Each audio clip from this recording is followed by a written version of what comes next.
Some say the world will end in a cleansing fire. Others predict a slow, unrelenting freeze. And many believe the apocalypse will be signaled by omens. I had never seen birds falling from the sky. I saw them bounce off my mailbox. That's when I shined the flashlight down. It looked like leaves. There were so many birds on the ground. After a deadly New Year's Eve in Arkansas, this case has been elevated to legal status. A seeming wave of animal deaths sweeps the globe. Are these events somehow connected? God is sending a message. What really killed the blackbirds of Arkansas?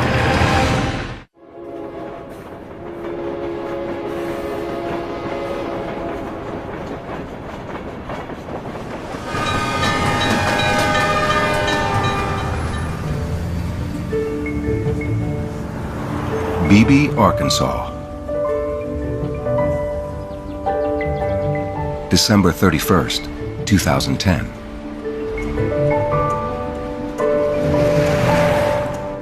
This Bible Belt town of over 6,000 souls prepares to celebrate the new year.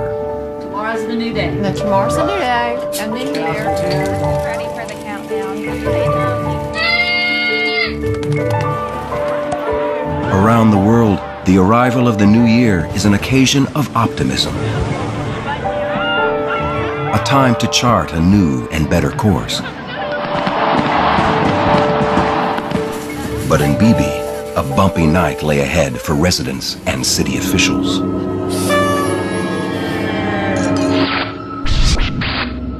My wife and I were watching television and we were waiting for the 12 o'clock to watch the New Year's with Dick Clark. I got a phone call from one of my officers that had told me that he was responding to calls out in the Wynwood area, close to where I live, in reference to birds. People were scared. They didn't know what was going on. I contacted the mayor. I actually thought he was calling just to wish me a Happy New Year's. We do talk quite frequent at night. He took it as I called him that I was joking with him. You know, he said, yeah, okay. And I said, Mayor, I'm serious, you know, that this is going on. People were going outside and, seeing birds fall, and some people actually got umbrellas. It was just amazing. I never seen anything, a sight like that before in my life. It's like the movie, the birds.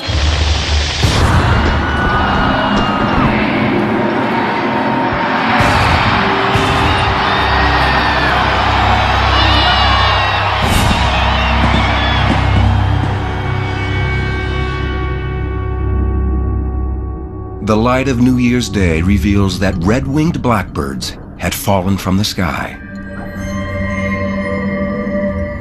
Thousands of carcasses are scattered over 1.5 square miles of Beebe. It is a deeply unsettling spectacle. It's just hard to believe that there were that many birds dead, laying everywhere. I'd rank it up there probably as one of the strangest things that I'd ever dealt with. I was worried about what the residents were going to think, and were they going to panic. What could possibly have killed so many birds so quickly? And are people somehow in danger? People were nervous when they saw that the gentleman in the hazmat uniforms out. We were a little leery about picking them up, because what if something was wrong with them? Now, all of that ran through everybody's mind that was there looking at them. Where'd it come from and why did this happen?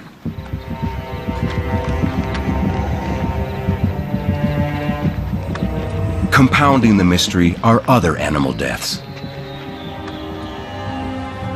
The day before the blackbirds perished, 80,000 drumfish washed up on the Arkansas River, only 125 miles from Beebe. A few days into the new year, more bodies appear. It's birds again. In the neighboring state of Louisiana, hundreds of them litter a highway. A single big die-off of animals makes for good local gossip. Two close together on the map and in the calendar raise eyebrows in the region. But three? Now the fish and the birds hit the fan. Forget looking up. If you're looking for birds, just look down. It really is like something out of a horror film. People may think the deaths are related. Yeah, it is freaky. I don't know what's going on, but that's weird. Dead everywhere. Maybe they're just not telling us the truth. The truth, for certain bloggers, is that the dead creatures are a harbinger of the apocalypse. A flock of these birds got a direct blast of the chemtrails. But for others, the truth would be a grand unified theory, a mechanism that would connect the different deaths. And so some point to toxins in the clouds from the BP oil spill. Others focus on so-called chemtrails, jet exhaust claimed to be laced with experimental poisons. Yet others look to the North Magnetic Pole. Perhaps fluctuations in the Earth's electromagnetic field is what's beginning to show up in the behavior of these animals. Agnew suspects that not only are today's creature die-offs a sign of worse to come, but that the entire doomsday scenario was predicted by an early culture. Are we so smart that we can throw out the evidence of the ancients? An ancient Maya king is a key figure for Agnew. He had 6 fingers and 6 toes. He was very tall compared to his subjects. And he made some observations that on or around December 21st, 2012, the Earth would be lined up perfectly with the rift in the Milky Way. He called it the ancient vagina of space. The immense gravitational lure of that galactic gap. Coupled with the sun's ability to put off large coronal mass ejections, would pull that energy, that solar flare, as it were, over the Earth and end life as we know it on this planet.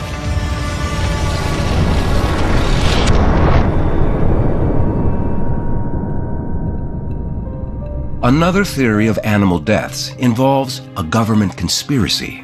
A military research installation in Alaska called HARP blasts radio waves into the sky to study the upper atmosphere. Any other government installation we go tour, of course, you can come in, you can see it in operation, you can film anything you want, you can sit in the chair, watch the screens, but not at HARP. When HARP is turned on, there's often a telltale lavender fluorescence to the upper atmosphere. Few scientists subscribe to this theory, but for Agnew, its significance is profound. This lavender sky has shown up minutes or sometimes hours before some of the most devastating quakes in the last half-decade. This is a coincidence? Maybe. But of course, some conspiracies are well established. These starlings in Yankton, South Dakota are, in fact, victims of a little-known government program. Some people refer to it as culling, some people refer to it as removal, some people refer to it as harvesting.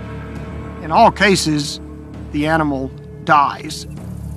Starlings and red-winged blackbirds cause more crop damage than any other birds in the U.S. With their livelihoods at stake, growers banded together. Back in the 1960s, there was a group of farmers in Ohio who got together and formed a committee called the Bye Bye Blackbird Committee. Goaded by this committee, the U.S. government joined the fight. Most federal weapons are non-lethal, such as noisemakers. But when gentler methods fail, the war can escalate. Several million birds are killed by the USDA every year, and among them are the starlings found in South Dakota. These birds had been fouling cattle feed. Were the BB blackbirds also government targets? There was no government program underway in that area to manage blackbirds in any way. Whatever caused this death, it had nothing to do with the government.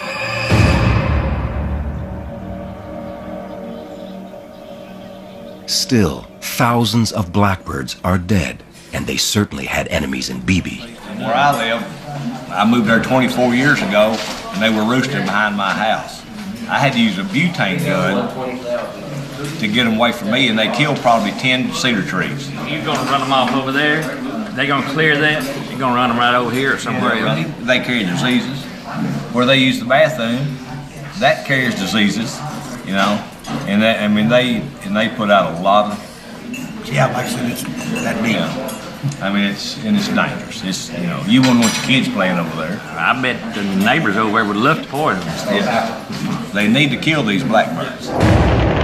Not everyone over there loves having that many birds roost in the area. I've had calls, people tell me it's ruining the paint on my car.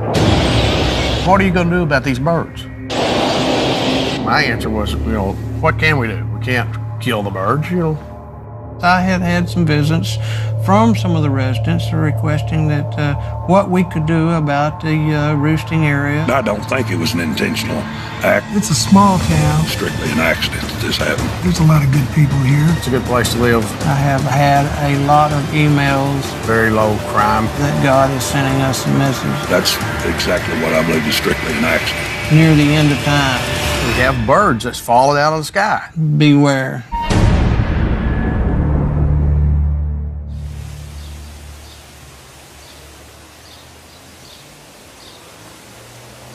The animal deaths are, in fact, omens, according to Brad McDonald, a writer for the Christian website, thetrumpet.com.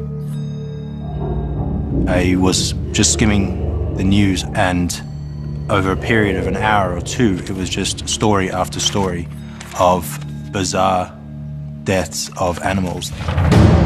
Where I thought there might be a connection was looking at it from the biblical perspective. Nature is a reflection of how God feels about mankind. When God is pleased with mankind, he blesses us with abundance. When God is displeased with mankind, nature will begin to fall apart. In the case of Hosea 4 verse 3, he says, birds shall fall from the sky, fish shall die, beasts of the land shall faint. We live in a world rampant with promiscuity, rampant with all kinds of sexual perversion. You don't have to look too hard to see where marriage and family are being destroyed. You can just look to Hollywood, look to sitcoms, look to the movies. The animal deaths, the disruptions we're seeing in nature, they are a small sign of much worse destruction that is coming. God will continue to get more intense in his warning. As if on cue, 2 million fish wash ashore in Chesapeake Bay.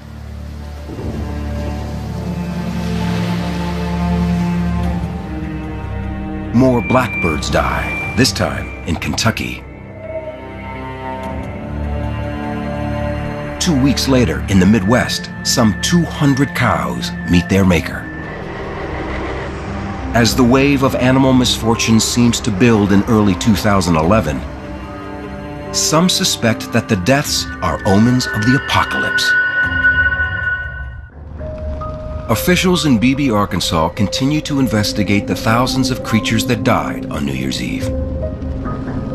You know, I'm a detective, so I kind of start slow and I start following the evidence on things. We looked in the trees and didn't see anything around that looked suspicious. I got a call from a gentleman in Utah who said he knew exactly what the cause was. It was some poison. I've even heard that this Wynwood subdivision was built on an old Indian graveyard, and they're cursed. People are ready. All they want to do is find the simplest explanation.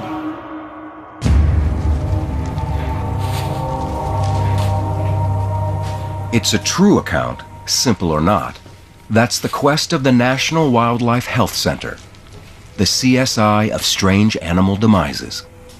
We received a call about a die-off of red-winged blackbirds in Arkansas. We accepted some carcasses and received them today. Wildlife pathologist Scott Wright supervises a necropsy as his colleague records notes for the official report. Date collected January 1, date of necropsy January 4, species red-winged blackbird, euthanized no, carcass condition frozen, animal ID numbers and leg band none, and once again it's a legal case. A legal case because many birds are protected by federal law. Kill a blackbird, go to jail. And some of the possible killers might be dangerous in the extreme. One of the first things we have to consider is the potential for a terrorist act, because we don't know if terrorists have accidentally or purposely used wild animals to test their system. So we have to look carefully at these birds with that in mind. But initially, Wright turns to more likely suspects. High winds,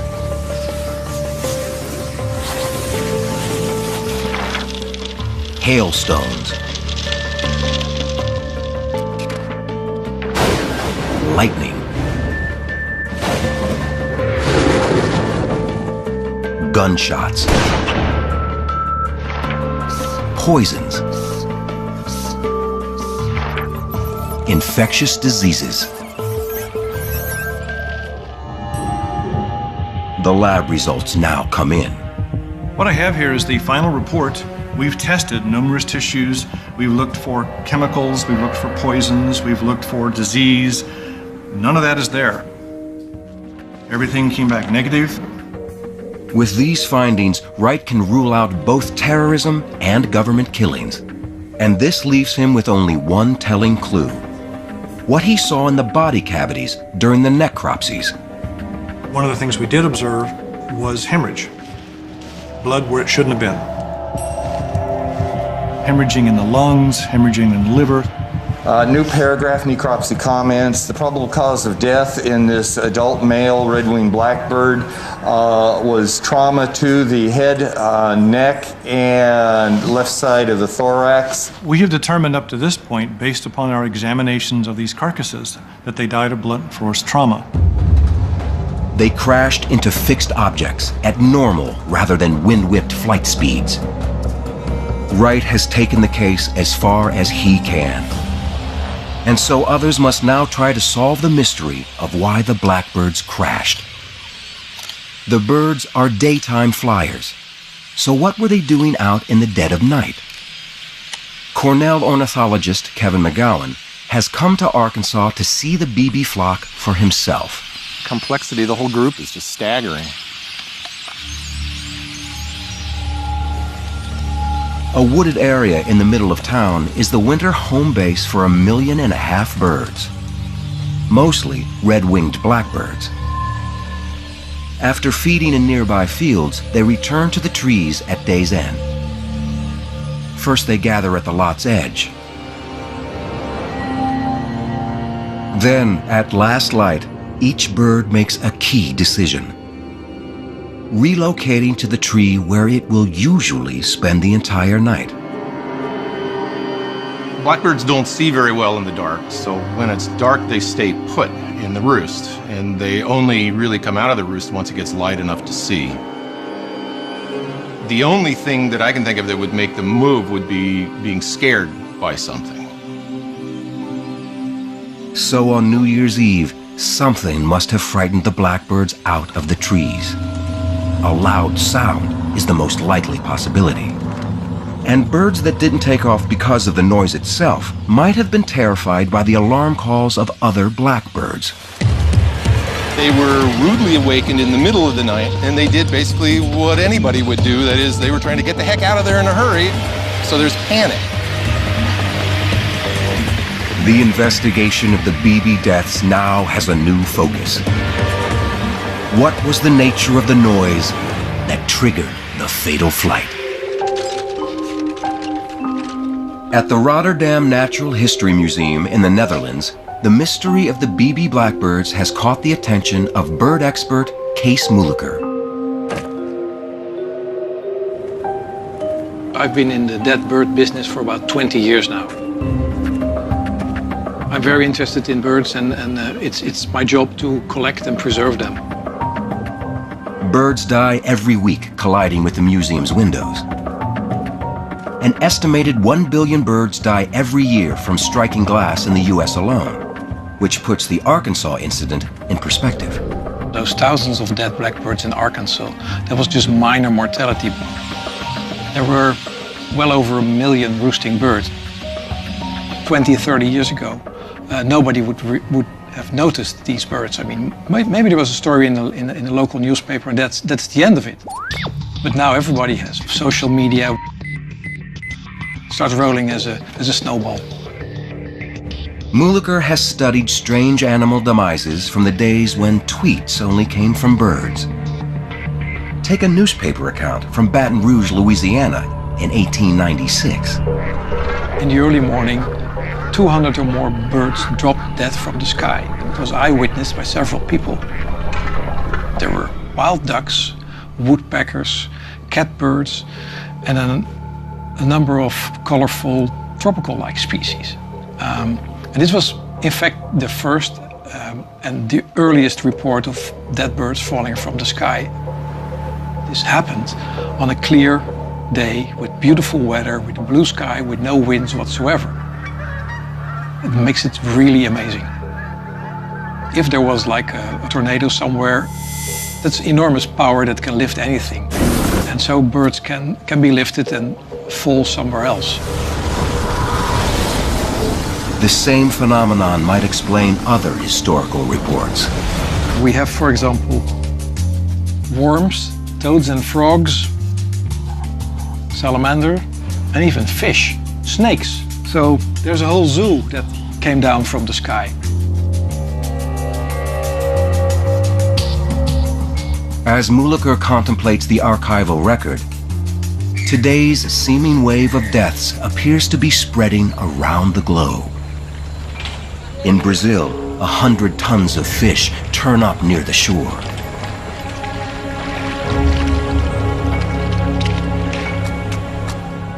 In Romania, starlings perish in the snow.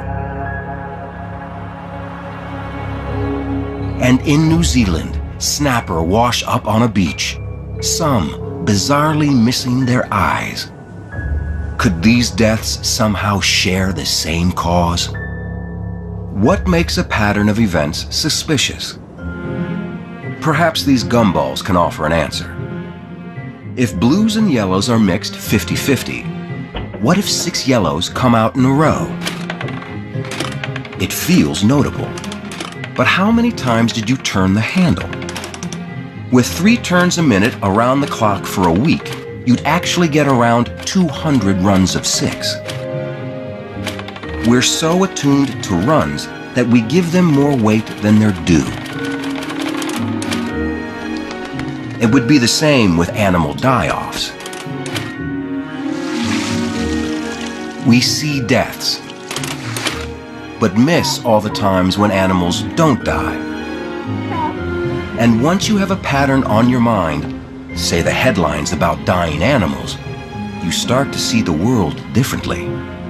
A few dead birds that you would have dismissed as a mere coincidence now prompt you to talk to your local news station. At MIT, cognitive scientist Josh Tenenbaum studies how the human mind reckons with coincidences. I've written several papers on coincidences with my colleague Tom Griffiths. He's a professor at Berkeley.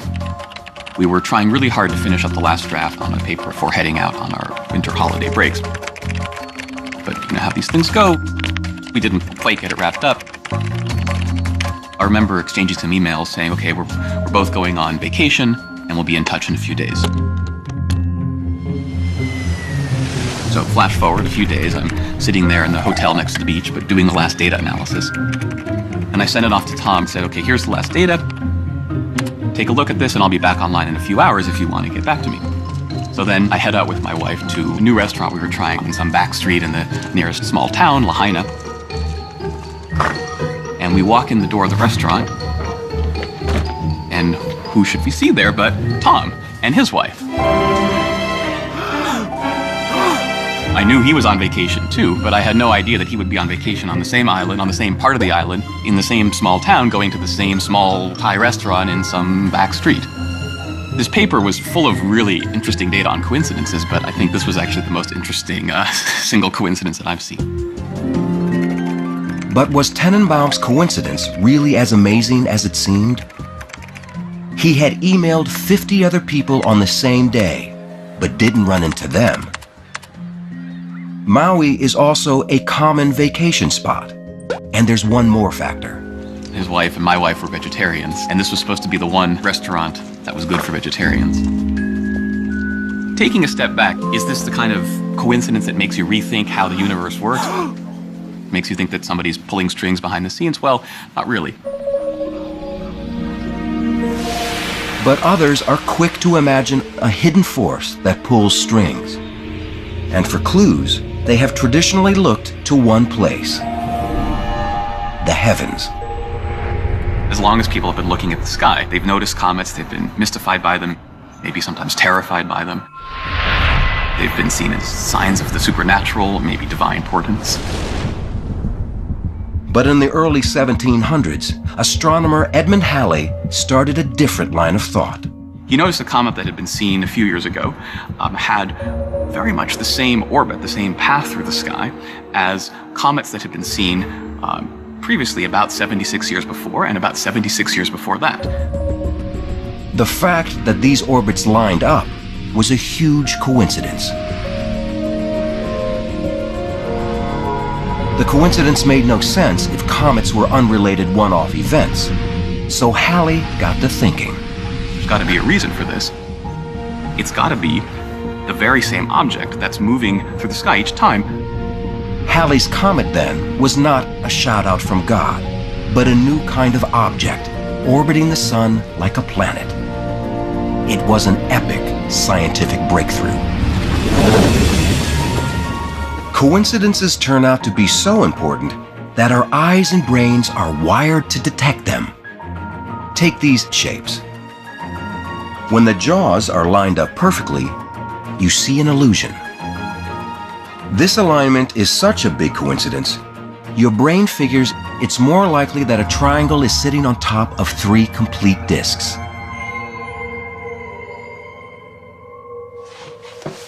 Another kind of coincidence drives this illusion.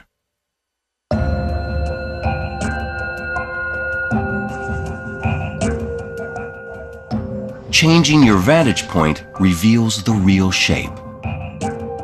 The percept of a three-dimensional triangle comes from a massive coincidence, the alignment of this corner and this corner and this corner and this corner and this edge here with this inside edge. Your brain figures it's more likely that the form is actually closed than that you are coincidentally looking at it from just the right place to make it seem closed. Are the animal die-offs mere coincidences? Is the common intuition that they are linked just an illusion? While that question remains open for the moment, the variety of carcasses keeps increasing. Crabs bereft of life litter a British shore. Over 100 pilot whales strand themselves in New Zealand.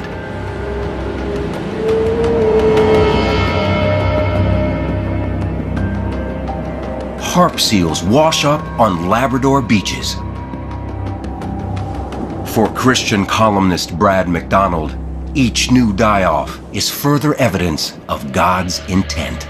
He is trying to communicate to us through this pattern. These events do signal worse times ahead for mankind. They are small signs on what is a path to a much greater destruction. There will be more natural disasters, and there will be more fish dying, birds falling from the sky. Nature will continue to revolt. For some, the continuing animal die-offs are divine and dark omens. But in January 2011, many who are following the seeming pattern are riveted by a web video of dead birds falling from the sky onto a Dutch street.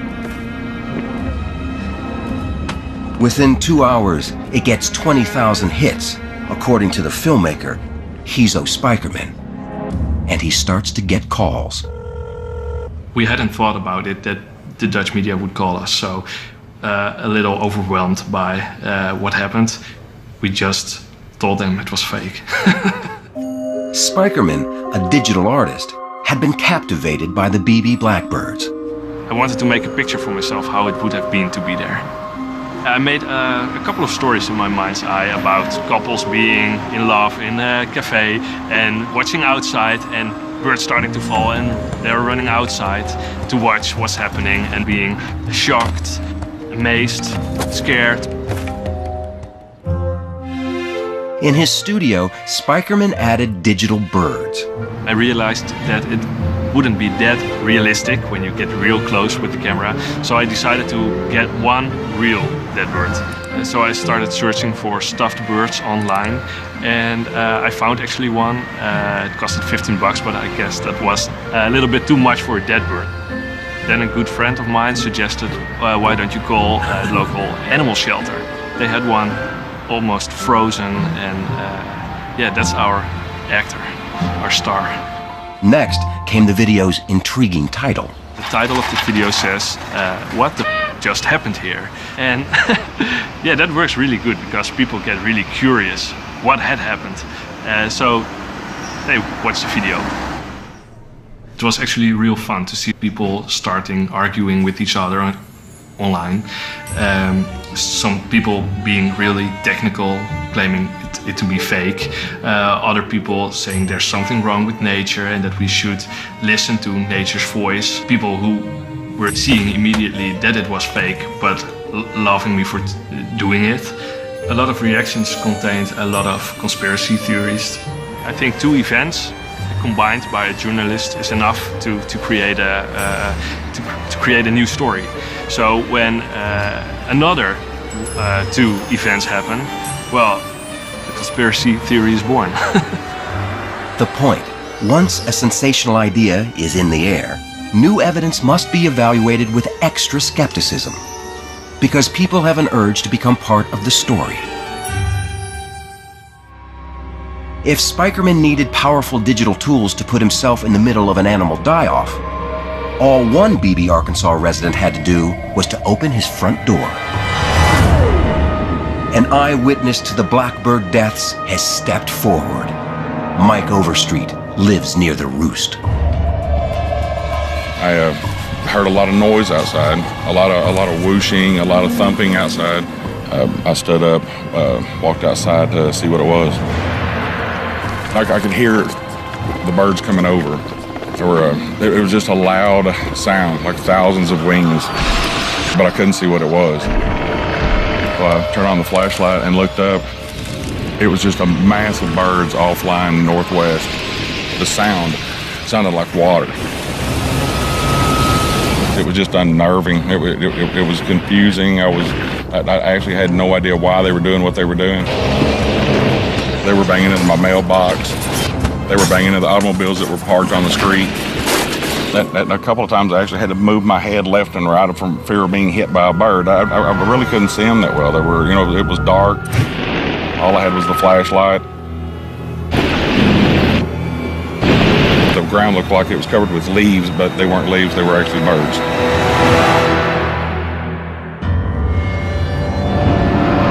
Could whatever killed the BB blackbirds also be responsible for some of the other animal deaths around the globe?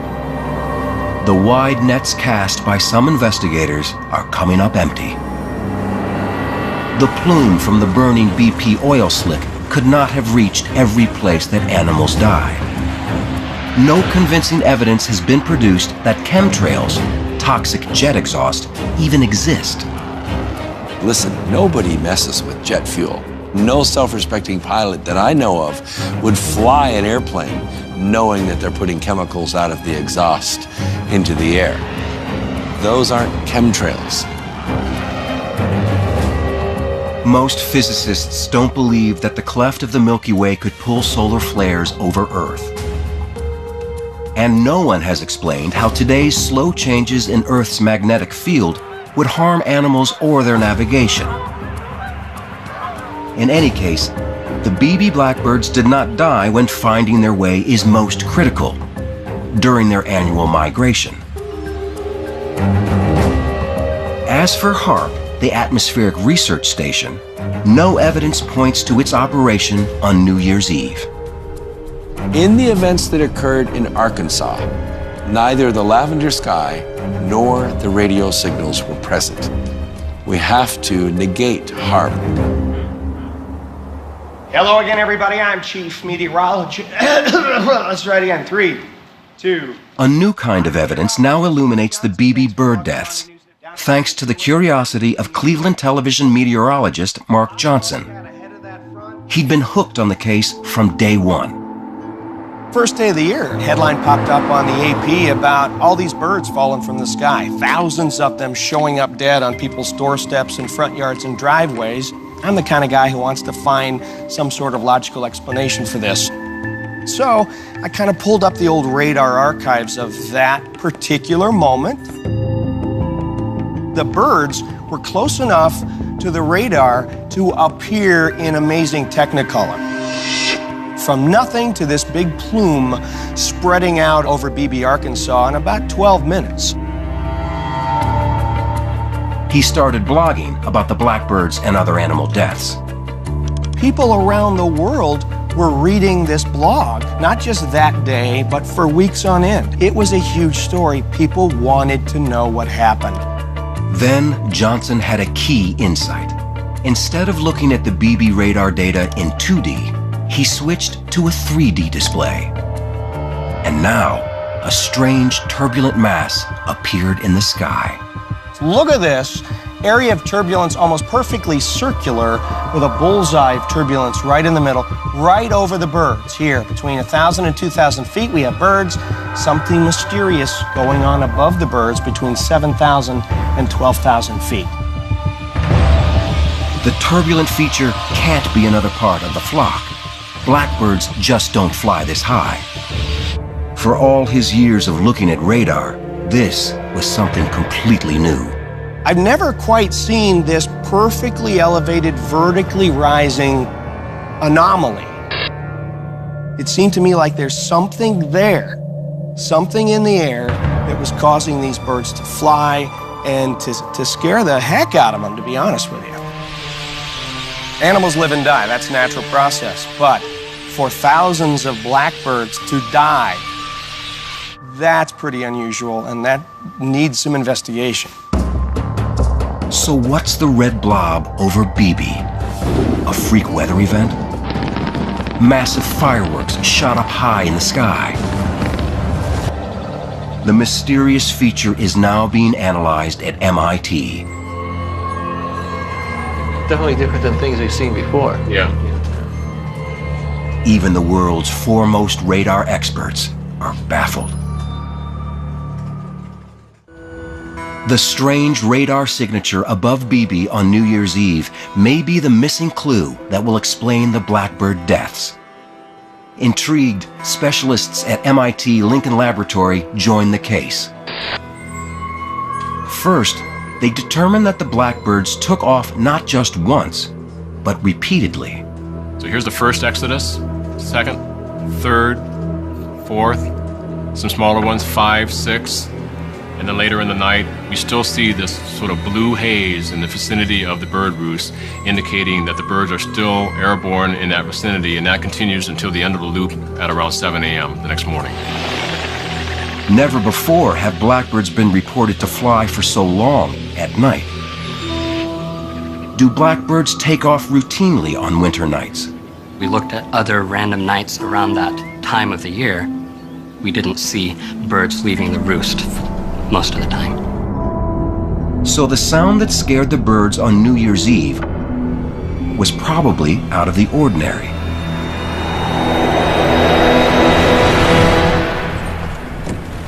The nearest thunder and lightning was too far away to disturb the roost. Some other noise was responsible. A little bit after 10 o'clock, I heard a few loud explosions. It's very loud fireworks of some sort, I assume. Others corroborate the loud sounds. Just before 10:20 p.m. on New Year's Eve night, I was in bed at home, and I heard approximately 12 very large booms, sounds that went off. They were so loud they actually rattled the windows.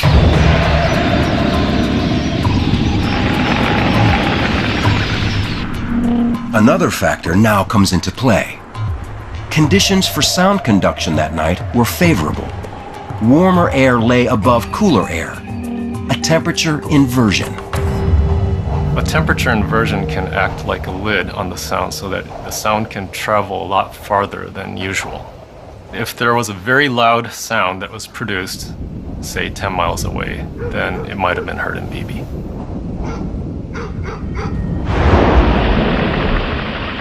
So the sound of fireworks anywhere in a large area might have been carried to the roost. One big question lingers. What exactly was the red blob over BB? Even the biggest fireworks never reach such altitudes. Instead, two factors combined to produce the radar feature. Weather happened to be passing through the area directly over the birds as they left their roost. Radar can have different effects, almost like a mirage, where you think you're looking at something, but it's coming from a different area. It happened to be a coincidence how this all occurred at the same time. The red blob, then, is a mix of higher altitude rain and a mirage of flying birds that were actually at a lower altitude. The feature isn't real.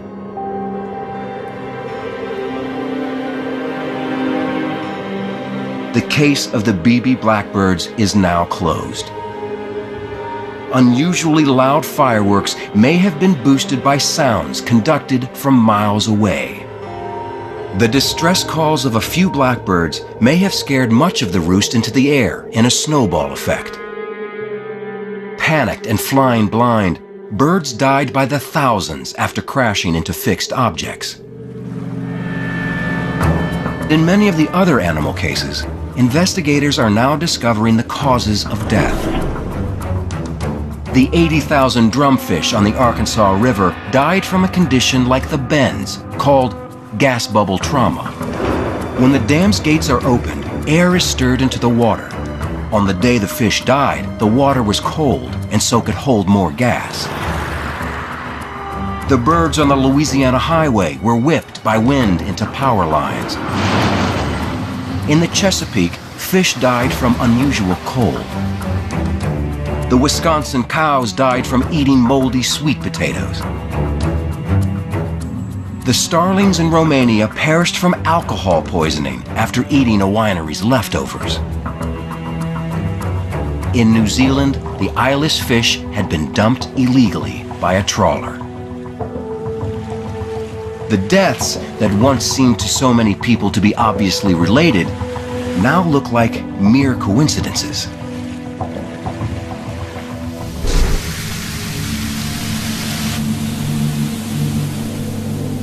But for religious thinkers like Brad McDonald, they are connected by a higher power. When flocks of birds fall from the sky, when schools of fish wash up dead on the beaches, all these events should arouse questions in the minds of men.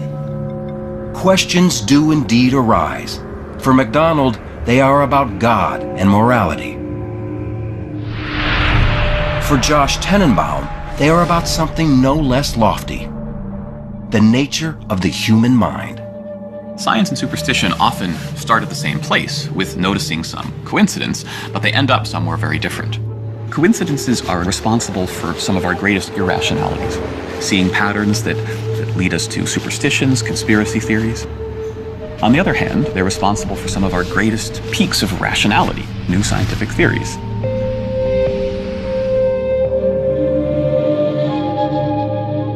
What emerges from the seeming pattern of animal deaths in early 2011 is not then a story about nature or divine portents.